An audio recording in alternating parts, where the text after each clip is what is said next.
Today, we are pulling back the curtain on a truly lost chapter of African spirituality. We're diving into a faith where the roar of a lion wasn't just a sound, it was the voice of creation itself.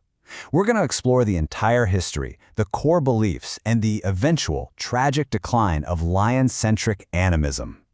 So, I want you to forget everything you think you know about this story. Seriously, we're not looking at a work of fiction here, but at a symbolic record.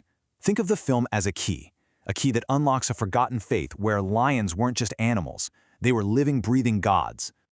The roots of this religion, well, they run incredibly deep. We're talking mythological origins stretching all the way back to the age of mammals, a pre-human era right after the dinosaurs, where lions were first seen as divine beings. But it wasn't until around 1000 BCE that this deep reverence was finally formalized into an official religion, with proper rituals, right in the heart of the powerful kingdom of Kush. Okay, so let's get into the pantheon. Who are the major players here? At the very top, you had Mufasa, the god of life and literally everything that existed. His son Simba was the god of law, the one who enforced divine order. Rafiki played the crucial role of god of advice, a kind of shaman connecting the physical and spiritual worlds. And get this, even Timon and Pumbaa had their place as the gods of medicine and philosophy. And then there was Scar, the demon of betrayal, the very embodiment of chaos. Now, the central idea holding all of this together was, of course, the circle of life. And this wasn't just a catchy song. It was the absolute core of their theology.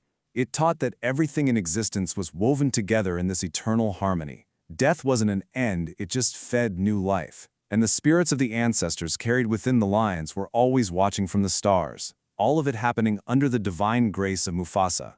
So how did people actually live this faith day to day? Well, it was through daily rituals. Followers would actually bow whenever they saw a lion, recognizing it as a direct manifestation of the divine. You also had sacred fruit anointings, where fruit pulp was placed on the forehead for a blessing. It's a practice that might remind you of prasadam in Hinduism, where blessed food is offered. And to top it off, chants to the sun and stars at dawn and dusk were a way to connect everyone to the grand cosmic order. And like any great faith, this one had its own sacred geography, its own map of holy places. The Pride Lands, located in what we now call the Republic of Congo, was considered Mufasa's divine birthplace. The Tree of Life, over in modern-day Kenya, was a site for healing and renewal. And the Southern Exile savannas, that's where you went for spiritual trials and real growth, just like Simba did in his journey.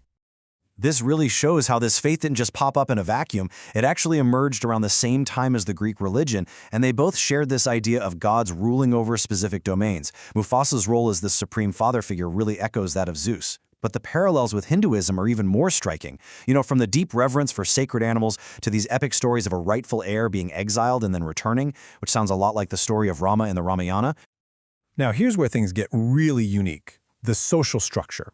Unlike so many other ancient hierarchies, the class system in Lion Centric Animism was based entirely on spiritual factors, on your character and your lineage, not on your job or profession. And that was a pretty radical idea for the time. So let's look at how this pyramid was actually built. Right at the very top, you had the Mufasa and Simba lineage seen as spiritually pure. Just below them were allied figures, people like the followers of the shaman Rafiki. And at the bottom, you had outsiders and, most importantly, relatives of Scar. Their connection to chaos put them lower, but, and this is so important, their position was not permanent. Redemption was always possible. To really see how different this was, let's put it side by side with another system. While both had a hierarchy, their foundations couldn't be more different. The Hindu Varna system was traditionally based on occupation and your duty to society: priests, warriors, merchants, laborers, and so on. But the animist system? It was all about spiritual factors. Your birthright, sure, but also your personal character and your family's relationship to the demonic force of Scar. And this religion wasn't set in stone, it was alive. It evolved over time. The original branch, back around 1000 BCE, taught that Mufasa and Scar were actual biological brothers, really emphasizing family unity. But then, by 500 BCE, the High Simba branch came along and said, nope, not brothers. They cast Scar as an outsider, which reinforced the social hierarchies, a huge theological shift. Then, around 500 AD, something revolutionary happened.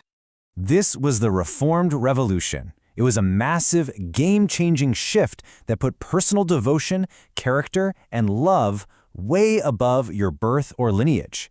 It taught that through Mufasa's infinite mercy, anyone, even a direct relative of Scar, could transcend their station. This movement completely dissolved the old class system. And this whole Reformation has some really striking parallels to the Bhakti movement in Hinduism. You see, both movements pushed for a path of personal love and devotion as the way to connect directly with the divine, totally bypassing rigid social structures. The main difference was the kind of structure they were challenging. One was about spiritual lineage, the other was about occupation. But in both cases, the message was clear. Your personal relationship with God mattered more than your place in society. The central figure for this whole Reformation was Kovu. He was born at the sacred tree of life, but was then trained by a follower of Scar to reclaim that demonic godhood. But his path was completely changed by Kiara, a goddess from Mufasa's line who represented unity. Through her love, Kovu was redeemed, and he ascended to become the god of reform, becoming the spark that lit the fire of this new era of equality. But, despite the incredible promise of the Reformed branch, the religion eventually started to decline. You see, getting rid of the class system, while great for unity, also kind of weakened the faith's old structures. By the 1400s, a rival kingdom started to deny that lions were divine at all, which split believers and weakened the core of the faith. But the final, devastating blow was still on its way. European colonization was just catastrophic for this faith. Colonizers hunted the sacred lions, the living, breathing embodiments of their gods. They completely twisted the narrative, painting Scar as some kind of rebellious hero and blaming Mufasa's passive circle of life for causing conflict. They suppressed rituals and forced conversions, actively trying to wipe the religion off the face of the earth. And yet, the story wasn't completely lost. The truth managed to survive, almost like it was encoded in symbols and stories passed down through oral traditions. It endured, hiding just beneath the surface for centuries, until it was sort of unintentionally leaked back to the world, roaring its truth through a medium no one ever would have expected, a Disney movie. Which really leaves us with one final big question.